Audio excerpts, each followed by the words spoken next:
نحمده ونصلي على رسوله الكريم اما بعد فاعوذ بالله من الشيطان الرجيم بسم الله الرحمن الرحيم رب اشرح لي صدري ويسر لي امري واحلل عقدة من لساني يفقهوا قولي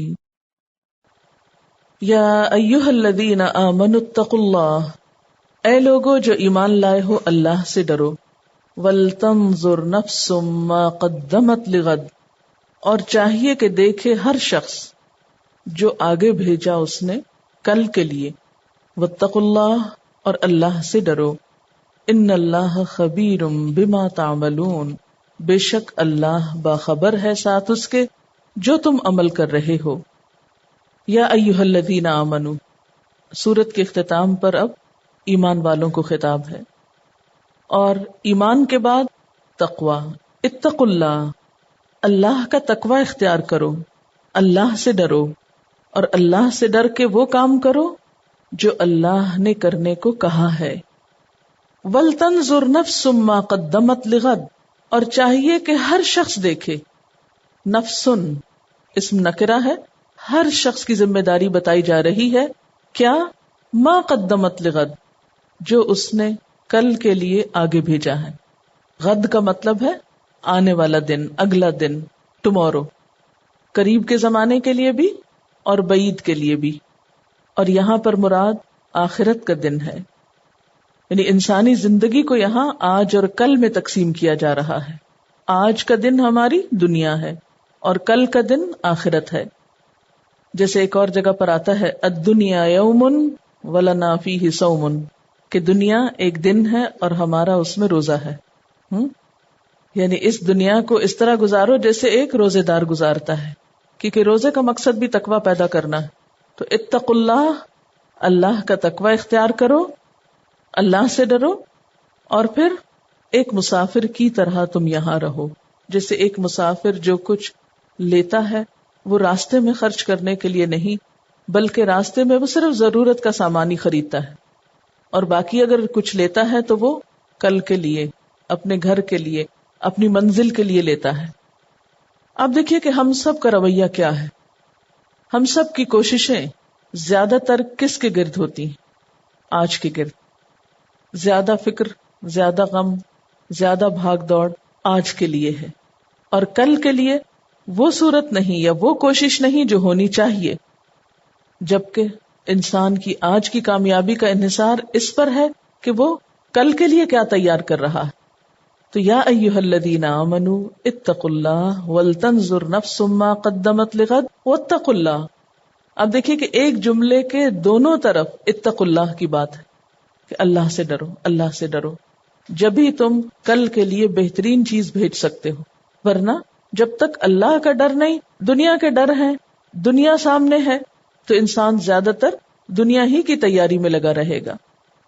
اور کل کے لیے بھیجنا ایسا ہی ہے جیسے بینک میں مال جمع کرانا، انسان بچت کرتا ہے اپنے کل کے لیے، دنیا کے مستقبل کے لیے، فیوچر کے لیے۔ تو جو شخص آج دنیا میں ہر روز آخرت کے بینک میں نیکیاں جمع کرا رہا ہے، کل وہاں پر اسے کیش کرانے میں کچھ بھی مشکل نہ ہوگی۔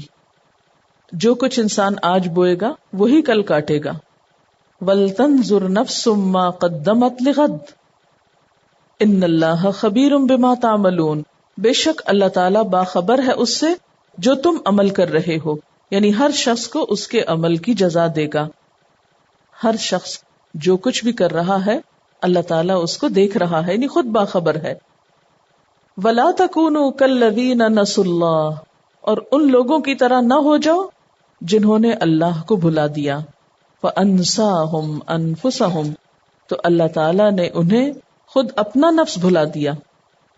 یعنی مراد اس سے یہ ہے کہ اگر تم غفلت میں مبتلا ہوئے، غفلت میں پڑ گئے، جیسے ابھی بات ہو رہی تھی نا کہ انسان بھول جاتا ہے، تو بھول لازم ہے، لیکن اگر عارضی بھول کو یاد دہانی میں بدل دیا جائے تو مشکل آسان ہو جاتی ہے، لیکن اگر بھول پر بھول ہوتی چلی جائے تو وہ غفلت میں بدل جاتی ہے۔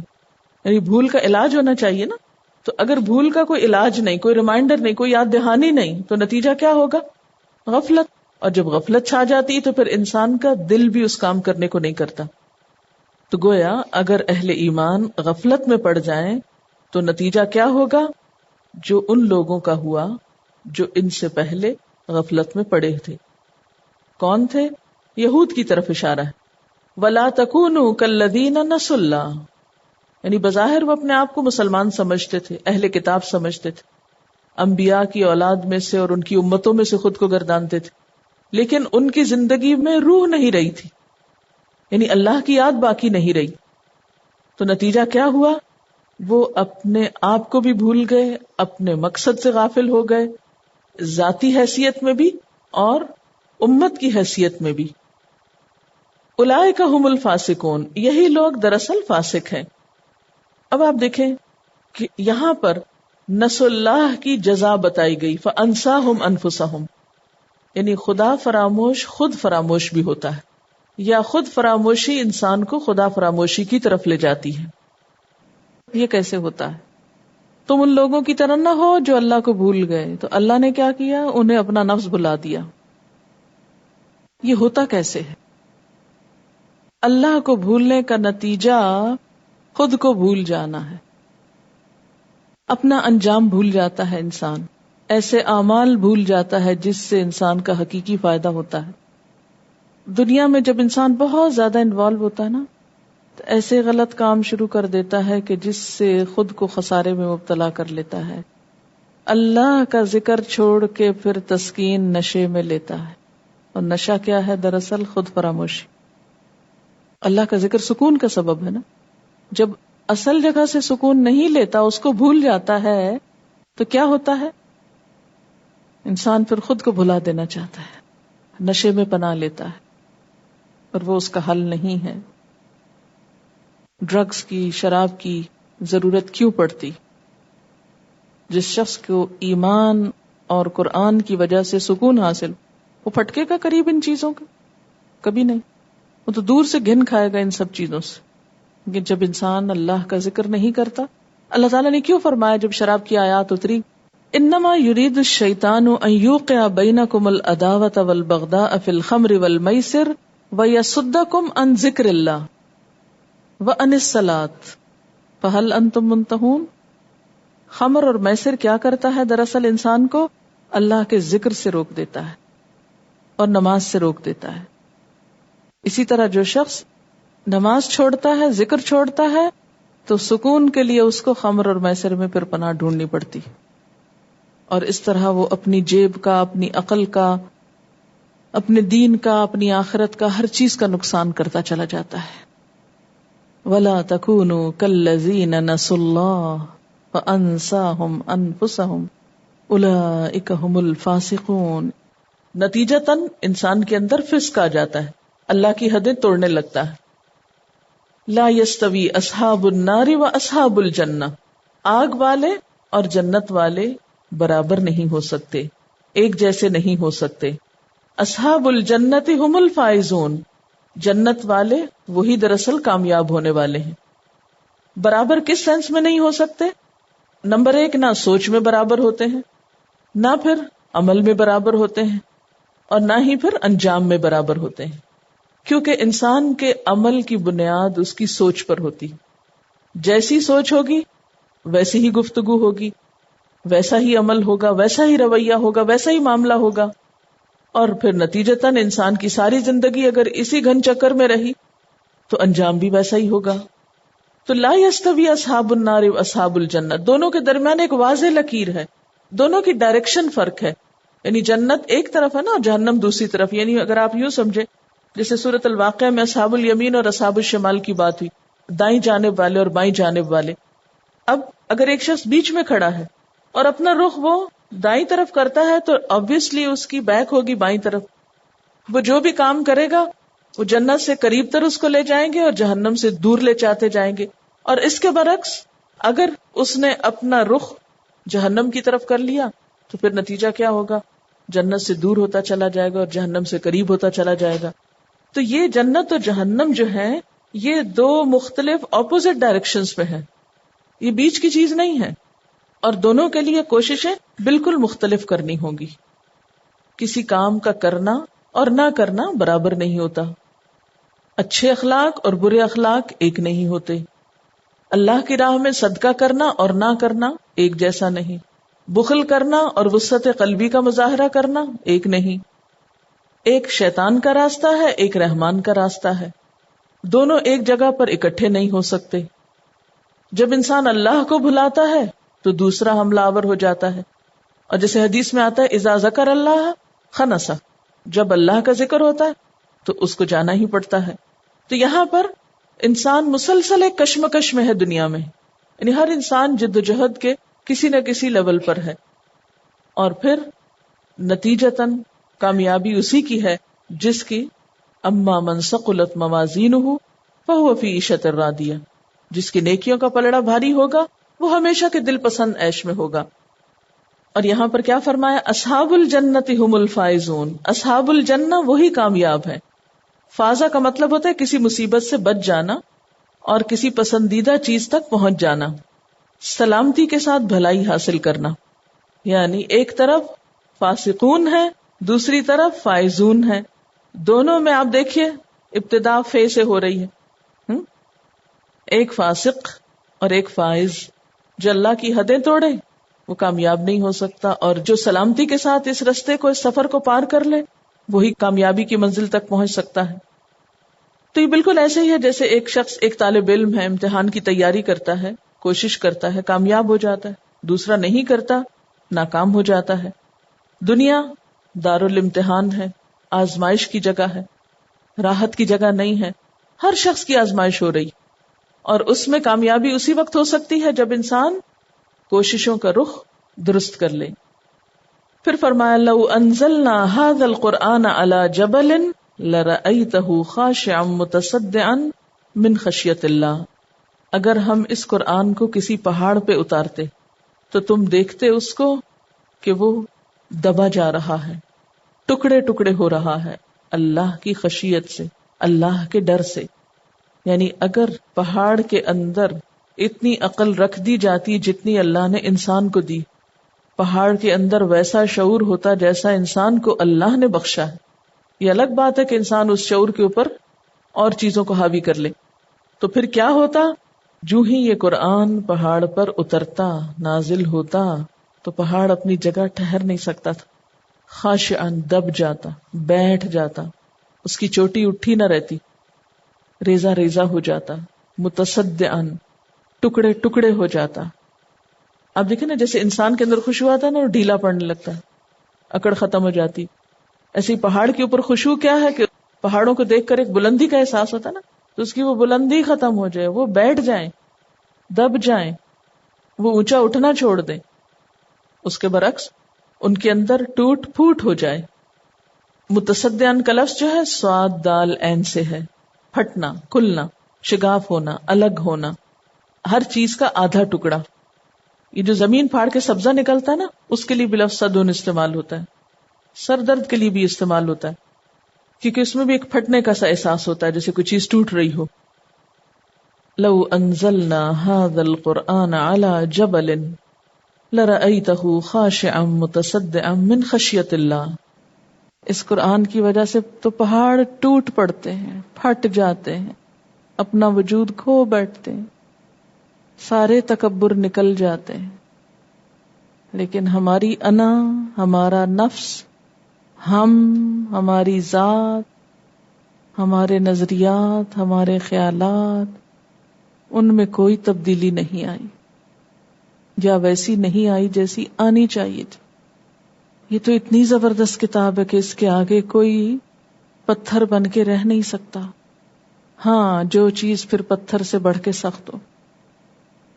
لو انزلنا هذا القرآن على جبل لرأيته خاشعا متصدعا من خشیت اللہ. لیکن اس کے برعکس سنگ دل انسان، اس کا دل نہیں پھٹتا، اس کا دل نہیں ٹوٹتا، اس کے اندر چشمے نہیں پھوٹتے. جیسے کہ سورۃ البقرہ کی آیت 74 میں آتا ہے ثم قست قلوبهم من بعد ذلك فهي كالحجارة او اشد قسوة، کہ قرآن پڑھنے کے بعد، سننے کے بعد، سمجھنے کے بعد اگر کسی شخص کے اندر سنگ دلی پیدا ہو جائے تو پھر اس کا کوئی علاج نہیں. وہ نہیں پھٹ سکتا. جیسے یہود کے ساتھ ہوا، ان پر کتاب اتری اور ان کے پاس انبیاء آئے، لیکن مسلسل نافرمانی کی وجہ سے، مسلسل خدا سے غفلت کی وجہ سے ان کے دلوں میں ایک ایسی سختی پیدا ہو گئی کہ پھر وہ کسی بھی چیز کے قابل نہ رہے. اسی لیے آپ نے دیکھا سورۃ الحدید میں الم یأن للذین آمنوا ان تخشع قلوبہم لذکر اللہ، کیا ایمان والوں کے لیے ابھی بھی وہ وقت نہیں آیا کہ ان کے دل اللہ کے ذکر سے دب جائیں؟ یعنی پہاڑوں پہ یہ ذکر پڑتا وہ تو دب جاتا. تو اے انسان، تو پہاڑ سے بھی زیادہ سنگ دل اور سخت ہے کہ اللہ کا ذکر بھی تجھے نہیں پگھلاتا، تجھ پہ کوئی اثر ہی نہیں ہوتا. وما نزل من الحق ولا يكونوا كالذين اوتوا الكتاب من قبل، وہاں بھی یہی فرمایا کہ اہل کتاب کی طرح نہ ہو جانا جنہیں تم سے پہلے کتاب دی گئی تھی، یعنی کتاب تھی ان کے پاس. فطال علیہم الامد، پھر ان کی آرزویں لمبی ہو گئیں، یعنی دنیا کی محبت میں ڈوب گئے. فقست قلوبہم، تو ان کے دل سخت ہو گئے. تو بنیادی طور پر دلوں کو سخت کرنے والی چیز دنیا کی محبت ہوتی. جتنی لمبی آرزویں ہوتی ہیں، جتنی خواہشات زیادہ ہوتی، اتنی ہی دلوں کی سختی بڑھتی چلی جاتی. وَكَثِيرٌ مِّنْهُمْ فَاسِقُونَ، اور ان میں سے اکثریت فاسق بنی ہوئی ہے، یعنی اہل کتاب کی اکثریت فاسق ہے. وَتِلْكَ الْأَمْثَالُ نَضْرِبُهَا لِلنَّاسِ، اور یہ مثالیں ہم لوگوں کے لیے بیان کرتے ہیں. کون سی؟ یعنی جیسے پہاڑ کی مثال ہے. لَعَلَّهُمْ يَتَفَكَّرُونَ، شاید کہ وہ غور و فکر کریں. پیچھے آنا لا يفقهون لا يعقلون، تو اس کا علاج کیا ہے؟ يتفکرون، غور و فکر کریں. اور اس معاملے میں سب سے بہترین غور و فکر اللہ تعالیٰ کی ذات کے بارے میں ہے، اس کی صفات کے بارے میں ہے، اس سے مضبوط تعلق میں ہے. جتنا جتنا انسان اللہ کی صفات میں غور کرتا ہے، اللہ تعالیٰ کی معرفت اختیار کرتا ہے، تو اس کے اندر اپنی معرفت بھی پیدا ہوتی ہے، اور پھر انسان اس امتحان میں آسانی سے کامیابی کی طرف بڑھتا ہے. هو اللہ الذی لا الہ الا ہو، وہ اللہ وہ ذات ہے جس کے سوا کوئی الہ نہیں، کوئی عبادت کے لائق نہیں. عالم الغیب والشہادہ، غیب اور حاضر کا جاننے والا ہے. غیب سے مراد وہ تمام اشیاء، وہ تمام علوم جن تک انسان کی ابھی تک رسائی نہیں. یہاں غیب سے مراد کیا چیزیں ہیں؟ وہ ساری چیزیں جن تک انسان کی رسائی ابھی تک نہیں ہوئی. اور شہادت سے مراد وہ تمام اشیاء اور وہ تمام چیزیں جو انسان کے علم میں آ چکی ہیں. اللہ تعالیٰ کے لیے دونوں کے بارے میں جاننے میں کوئی فرق نہیں. انسان کوئی چیز جانے یا نہ جانے، وہ جانتا ہے. غیب تو صرف مخلوق کے لیے ہے، اللہ تعالیٰ کے لیے تو کچھ بھی غیب نہیں، کوئی چھپی ہوئی چیز بھی اس سے چھپی ہوئی نہیں. عالم الغیب والشہادہ، اور یہ صفت صرف اللہ سبحانہ و تعالیٰ کی ہے کہ جو دونوں چیزوں کو برابر کا جانتا ہے. اس کی اس صفت میں کوئی دوسرا شریک نہیں. هو الرحمن الرحیم، وہ بہت مہربان، بار بار رحم فرمانے والا ہے. هو اللہ الذی لا الہ الا ہو، وہ اللہ وہ ذات ہے جس کے سوا کوئی الہ نہیں، کوئی معبود نہیں. یعنی پھر اللہ کی صفت الہ بیان کی گئی کہ عبادت اسی کی ہے. اس کے بعد اس کے 8 ناموں کا ذکر ہے جو متصل بیان ہوئے ہیں، ان کے درمیان کوئی حرف عطف بھی نہیں. یعنی کہا کہ والملک والقدوس نہیں، الملک القدوس الی آخری. اور ایسا کب ہوتا ہے؟ جب یہ ساری صفات ایک ہستی میں اور بیک وقت ہیں. یعنی اللہ تعالیٰ کی ان صفات کی ایک اور خوبی کیا ہے کہ یہ صفات ہمہ وقتی اس کے اندر ہیں. اس کے علاوہ بندوں کے اندر آپ دیکھیے، مثلا دنیا میں کوئی بادشاہ ہے، تھوڑی عرصے کے بعد گئی بادشاہت ساری ختم. اسی طرح القدوس کوئی نہایت مقدس ہے، کچھ عرصے کے بعد بڑے بڑے عبادت گزار جب پھسلتے ہیں، ختم ہوئی سب پاکیزگی کی کہانی. اسی طرح باقی صفات میں السلام سراسر سلامتی. آپ دیکھیں گے ایک شخص جس سے ایک وقت میں آپ کو سلامتی ہے تو دوسری وقت میں وہی آپ کا دشمن ہے. المؤمن، امن دینے والا. حالات کبھی امن والے ہیں، کبھی بے امنی والے. اسی طرح ساری صفات میں، لیکن اللہ تعالی اس کے اندر یہ صفات ساری کی ساری ہیں، بیک وقت ہیں، ہمیشہ کے لیے ہیں. الملک علی الاطلاق بادشاہ ہے کسی مخصوص علاقے یا ملک یا خاص وقت کے لیے نہیں، پوری کائنات کا بادشاہ ہے، ہمیشہ ہمیشہ کے لیے ہے۔ القدوس، قدس کا معنی ہوتا ہے پاک اور صاف، وہ ذات جس کا کوئی شریک نہیں، وہ ہر عیب سے پاک ہے، نہایت مقدس۔ یہ مبالغے کا صیغہ ہے، یعنی اس کے اندر کوئی ایسی صفت نہیں جو قبیح ہو، ورنہ آپ نے دیکھا ہوگا کہ انسانوں میں جہاں اچھی صفات ہوتی ہیں وہاں خراب صفات بھی ہوتی ہیں، اور کوئی انسان اس سے پاک نہیں سوائے پیغمبروں کے کہ وہ معصوم ہیں۔ عام انسانوں میں دونوں طرح کی چیزیں ہوتی ہیں، لیکن اللہ تعالیٰ کی ذات ایسی ہے کہ اس کے اندر کوئی بھی ایسی بات نہیں کہ جس کو ناپسندیدگی سے دیکھا جائے۔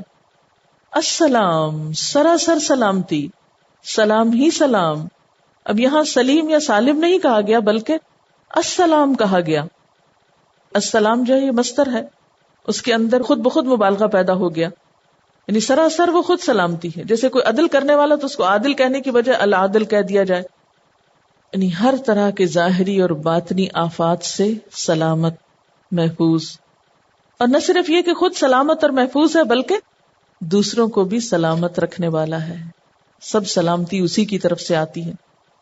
المؤمن، امن دینے والا، دوسروں کو امان دینے والا، امن عطا کرنے والا، ایسا قانون دینے والا جس سے زمین پر فساد نہ پھیلے، امن قائم ہو، حق تلفی اور زیادتی سے محفوظ خود بھی اور دوسروں کو بھی محفوظ رکھنے والا۔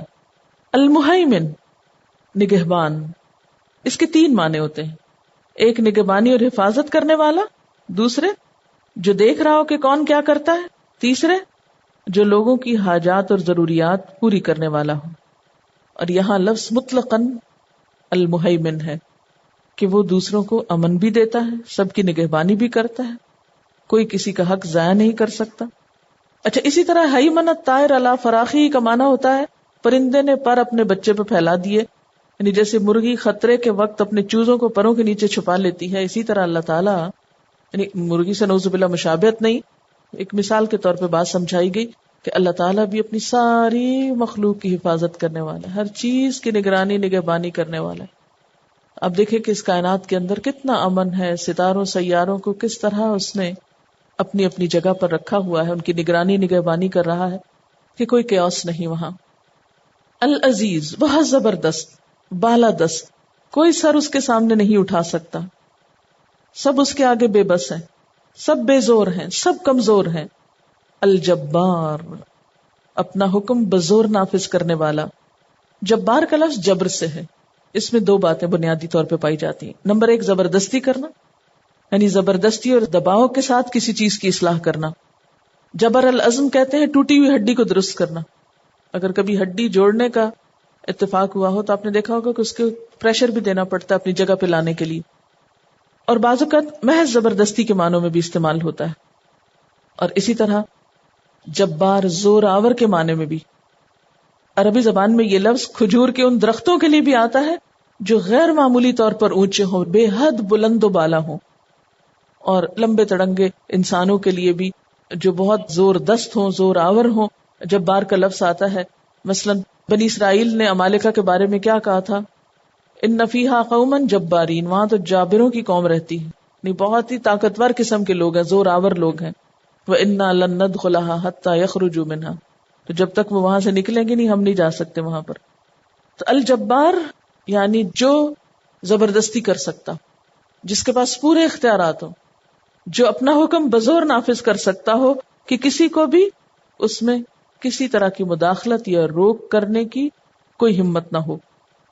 المتکبر، بڑا ہی ہو کر رہنے والا، یعنی کوئی شخص بڑا نہ ہو اور وہ بڑا بننے کی کوشش کرے تو اس کے لیے جب لفظ متکبر آتا ہے تو منفی معنوں میں آتا ہے، اور یہ بہت مذموم صفت ہوتی۔ لیکن جب کوئی حقیقی معنوں میں بڑا بن کے رہے تو اس کے لیے پھر یہ محمود معنوں میں آئے گی، پسندیدہ معنوں میں آئے گی۔ تو اللہ تعالیٰ تو ہے ہی بڑے، تو اللہ تعالیٰ کے لیے پسندیدہ ہے، یعنی حقیقت میں بڑا ہے اور بڑا ہی ہو کر رہنے والا ہے۔ سبحان اللہ عما یشرکون، پاک ہے اللہ ان سب باتوں سے، ان سارے عیبوں سے، ان ساری صفات سے جو شرک کرنے والے اس سے منسوب کرتے ہیں، یعنی جو لوگ اللہ کی ذات یا صفات میں اوروں کو شریک کر لیتے ہیں۔ اللہ پہ بہتان باندھتے ہیں، کیونکہ اللہ تعالیٰ ایسی ساری باتوں سے پاک ہے. هو اللہ الخالق البارئ المصور لہ الاسماء الحسنى، وہ اللہ خالق ہے، پیدا کرنے والا ہے، مصور ہے. اب یہ تین صفات اکٹھی ہیں اور تینوں کے اندر خلق کا معنی ہے. اب سب سے پہلے خالق آیا ہے. خالق کا لفظ تین معنوں میں آتا ہے. کسی چیز کو بنانے کے لیے اس کا اندازہ لگانا، خاکہ تیار کرنا، گویا تخلیق کا کام ذہنی بھی ہو سکتا ہے. دوسرے ابداع کے معنوں میں، یعنی پہلی بار بنانا، کسی کے نمونے یا تقلید پر نہیں، یعنی کسی کی مثال دیکھ کر نہیں بلکہ نئے سرے سے، یعنی کریٹو ہونے کے معنوں. اور تیسرا معنی ایک چیز سے دوسری چیز بنانا جس کا مادہ پہلے سے موجود ہو. اور باری کا مطلب براء سے کسی چیز کو عدم سے وجود میں لانا، کسی چیز کا مادہ بھی وجود میں لانا، پھر اس سے تخلیق بھی کرنا، یعنی اوریجنیٹر. اور المصور تصویر گری کرنے والا، صورت بنانے والا. اس کے بھی کئی پہلو ہیں کہ جیسے رحم مادر میں اللہ تعالیٰ نطفے سے علقہ سے مضغہ اور مضغے پہ پھر کیسے کیسے نقش و نگار کرتا ہے. یعنی ایک بوٹی کا لوتھڑا ہوتا ہے انسان، اور کس طرح اس کو ہاتھ اور پاؤں اور بال اور ناک اور آنکھیں اور کیا کچھ عطا کرتا ہے. اور پھر ہر ایک کی صورت الگ الگ اس نے بنائی، انسان کی الگ، شیر کی الگ، بلی کی الگ، یعنی نئی نئی صورتیں بنائی.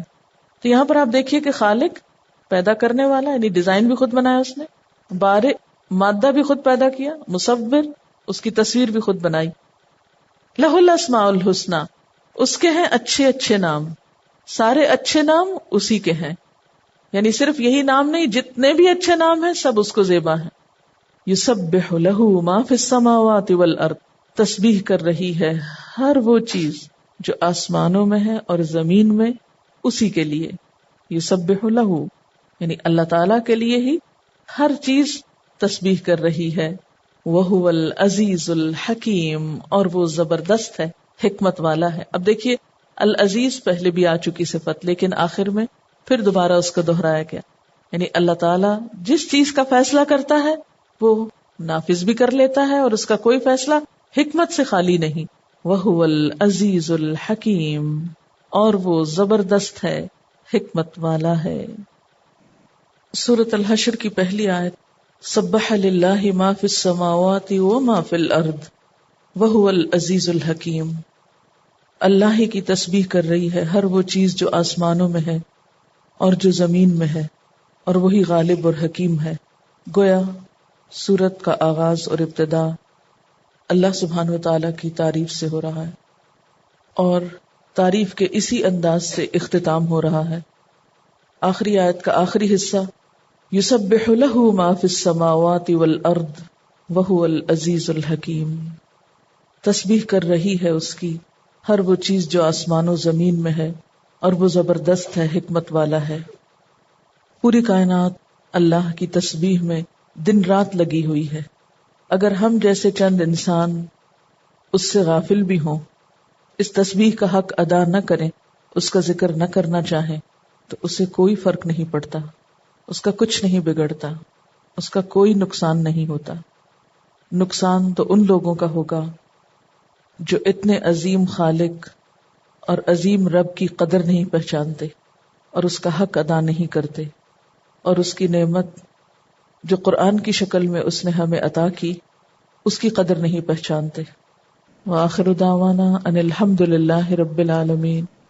سبحانک اللہم وبحمدک نشہد ان لا الہ الا انت نستغفرک ونتوب الیک. السلام علیکم ورحمۃ اللہ وبرکاتہ.